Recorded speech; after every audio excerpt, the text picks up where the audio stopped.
16. kolo, Rijeka Inter 0:0. Filipe, nakon silnih ubačaja, silnih pokušaja, silnih udaraca, na kraju samo bodu. Da, evo, nastavlja se taj niz nedobrih rezultata i dalje. Mislim, u ovoj utakmici smo opet maksimalno dominirali, ali jednostavno ne možemo zabiti gol.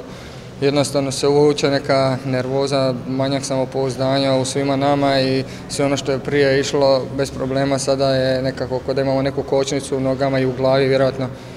I onda to neće ni da pomazi sreća na kraju da zabiješ gol, ali šta sada, nogomet se igra i dalje.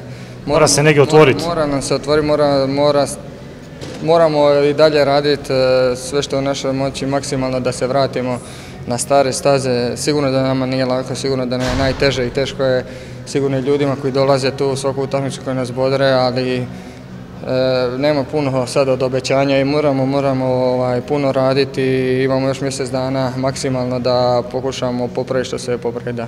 Ovo je ludi raspored, ludi ritam, Europska liga, prvenstvo kup ne da puno vremena za odmor, evo već u četvrtak gostovanje u Ateni.